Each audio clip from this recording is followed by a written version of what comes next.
Hi guys, Becca C. Smith here, and today I wanted to talk about the double standard between traditionally published books and self-published books in regards to editing.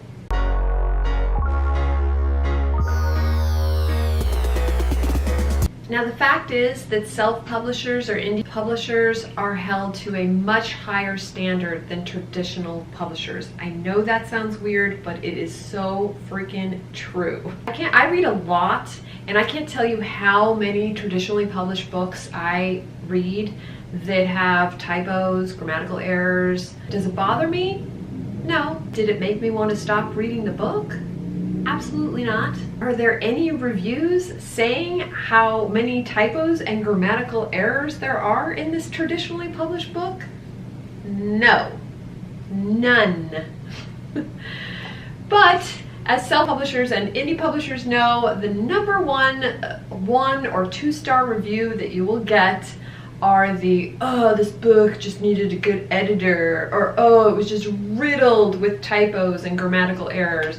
Even though, as most self-published and indie publishers know, we have taken this book through the ringer. We have given it to multiple editors, to beta readers, it's going through the same, if not more than a traditional published book. And the typos I find in the traditionally published books are from big authors.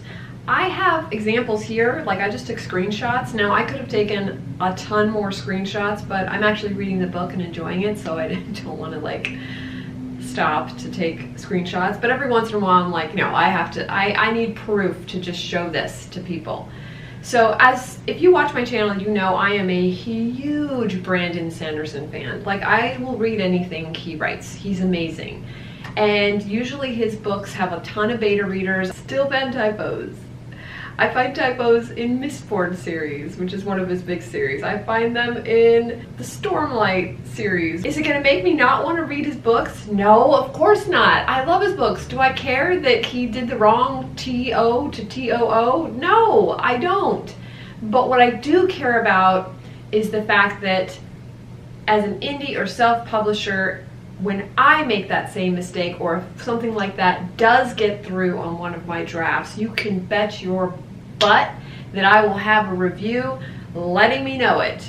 And if you go through any of the 1-star, 2-star reviews of Brandon Sanderson's books, nothing. They will never ever mention that typo or that grammatical error, ever. And this goes with Rick Riordan. I found a lot of typos in the Percy Jackson series and grammatical errors. And I know they're just mistakes. It's not like anybody that read the book thought that they were writing the correct form of your to your. They just missed it. It's not like they didn't know the difference. They just missed it. So the question is, why is that? Why do traditional publishers get away with it and self-publishers and indie publishers do not? Honestly, my best guess is that our society rewards validation. I think it's hardwired into our brains to praise something that is accepted by a established entity like a traditional publisher. So if this company that's been around for hundreds of years says that your book is good enough to publish with us, then as readers we just believe it. When we're reading a book from Penguin and we see a typo, we just go, it happens, things get missed. But when we read a typo from a self-publisher or an indie publisher, we think, oh, they should have hired an editor. Their editor wasn't good enough. Who edited this thing? Like, it's an immediate judgment, which I personally think is unfair, because I have read so many self-published books and traditionally published books, and they're all just freaking great stories, and that's all I care about when I'm reading a book. I really don't care. I mean, yes, of course, if the book is riddled with typos and grammatical errors, yes, 100% I agree. And maybe in the beginning of the self-publishing world, that's what used to happen, you know? I mean, I do remember that when I was publishing my book my first book back in 2010, I do remember there being like kind of an upset about the people that were just kind of uploading books to Amazon because they were so excited that they could actually do that, and it literally, I mean, it was bad. Like, they did not have an editor, and it was just full of mistakes. And unfortunately, I think that reputation has stuck a little bit.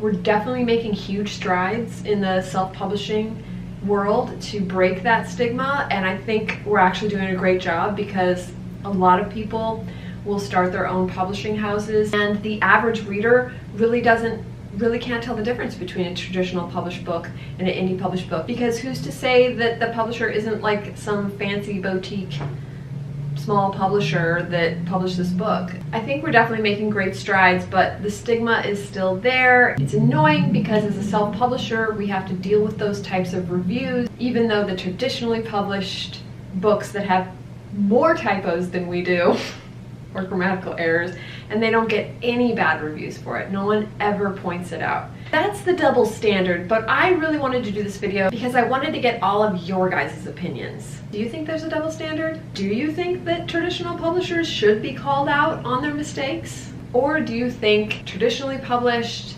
and indie published and self-published, if it is down to a minimum like 5 to 10 typos in one book, and who cares as long as you're enjoying the story? I would love to know your thoughts on this matter, because it is obviously near and dear to my heart. One tip I have noticed, I've been doing audiobooks. I've been turning all of my books into audiobooks, and so I'm reading them out loud, and you have to read every single word as you're reading it. And I'm doing dream diaries, which I thought was pretty as grammatically error-free as it could be. I mean, it went through like 3 editors, and I can't even tell you how many beta readers. And I'm halfway through, and I've already found 2 typos. I know that doesn't sound like a lot, but I really thought I caught everything. So doing an audiobook, I'm just saying, I might do that before I ever even release any of my books in the future. Do the audiobook first so that I can release it with my ebook and my hard copy book, because holy crap, reading it out loud word for word, you pretty much catch almost everything. I'm just saying. So that's a little pro tip for self-publishers, indie publishers. Do an audiobook. So anyway, I would love to know your thoughts. Let me know in the comments below what you think about the whole double standard, and if it really bothers you when you read typos on both platforms. I would love to know what you think. But thank you so much for watching, and I will see you in the next video. Bye!